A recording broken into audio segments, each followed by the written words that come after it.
আসসালামু আলাইকুম। এটা হচ্ছে আমার এগ্রো ফার্মের সামনে যে জায়গাটা, খালি জায়গাটা, ওইটার মধ্যে আমি পেঁপে গাছ লাগাই দিছি। এটা হচ্ছে টপ লেডি। তো যে পেঁপেগুলা নষ্ট, ভালো দেখা যাচ্ছে না, এগুলো আমি ছিঁড়ে দিচ্ছি। তো এটা ছিঁড়ে দেওয়ার কারণে বাকি পেঁপেটা বড় হবে। আবার কিছু কিছু ডাল আমি ভেঙে দিচ্ছি। এভাবে প্রত্যেকটা গাছ আমি চেক করতেছি, চেক করে যে ফলগুলো ভালো দেখা যাচ্ছে না ওগুলো ছিঁড়ে দিচ্ছি। এগুলো ছিঁড়ে দিলে বাকি ফলগুলা বড় হবে, অনেক ভালো দেখা যাবে, গোল থাকবে, লম্বা থাকবে। কিছু আছে না বাঁকা থাকে, তেরা থাকে, বাঁকা তেরা থাকবে না। তো আপনারাও যারা পেঁপে গাছ লাগাবেন, একটা ডালে 2-3টা পেঁপেও থাকে, যেটা ভালো জাত ওইটা। তো যে পেঁপেগুলো দেখবেন দেখতে ভালো দেখা যাচ্ছে না, 2টা থাকলে ভালো একটা রেখে বাকিটা আপনারা এভাবে ছিঁড়ে দিবেন।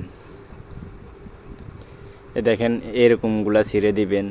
ছিঁড়ে দিলে বাকি পেঁপেটা শক্তি পাবে, সুন্দরভাবে বড় হবে, লম্বা হবে।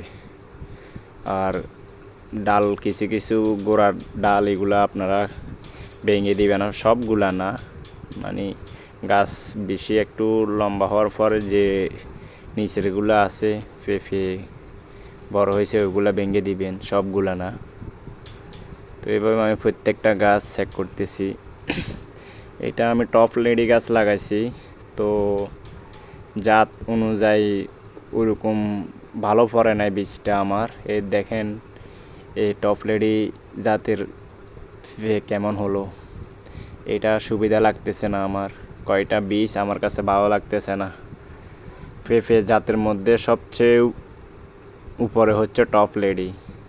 তো ওইটা লাগাই যদি এরকম সমস্যার মধ্যে পড়তে হয়, তো তাহলে আর কি করার। এই প্যাকেটটা আমার কাছ থেকে 1100 টাকা নিছে। তো আমি তো 700 টাকা দিয়ে পেঁপের বীজ কিনতে পারতাম, 1100 টাকা দিয়ে কেন কিনছি? কারণ ইউটিউবের মধ্যে আমি দেখছি এটা নাকি অনেক ভালো জাত। তবে এই জাতের মধ্যে কি নকল পড়ছে না কি পড়ছে আমি বুঝতে পারতেছি না। আমার 12-13টা গাছের মধ্যে 5-6টা গাছে মানে লটকন লম্বা পেঁপে, যেটা মানে আমাদের বাসায় লটকন পেঁপে বলে, ওরকম মধ্যে ওরকমের মতো দেখা যাচ্ছে। 4-5টা গাছ এরকম নষ্ট হয়ে গেছে। বাকি কিছু আছে তাও এত শক্তিশালী, এত মোটা হয় নাই, মানে যেমন আশা করছি ওরকম পাই নাই। তো যা হয়েছে আলহামদুলিল্লাহ, শুক্রিয়া। তো এখানে আবার আমার কলা গাছগুলো পড়ে গেছিলো, ওইগুলো ঢেয়ে দিছি। এগুলো হচ্ছে সবজি কলা। তো এখানে কলা গাছ লাগাইছিলাম, এখন আস্তে আস্তে উঠাই ফেলতেছি, কারণ কলা গাছ লাগালে অন্য গাছ জন্য সমস্যা। তো দেখা যাক, সামনে থেকেও পেঁপে লাগাবো, এগুলা যায় কদিন থাকে। আমি সামনে আর কোনো সার দিব না, কারণ অনেক সার ব্যবহার করছি, এগুলোর মধ্যে অনেক পানি দিয়েছি, কিন্তু ওইরকম ফলন পাই নাই। সামনে থেকে শুধু আমার এগ্রো ফার্মের গোবর দিয়ে লাগাবো, গোবর পচাই শুকাই, তারপরে এগুলা দিয়ে লাগাবো। যা হয়, কোনো ওষুধ, সার ওষুধ কিছু ব্যবহার করব না।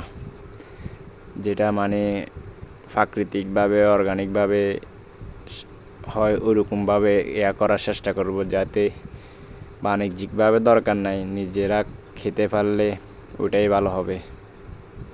তো এটা হচ্ছে আমার পুরা বাগান।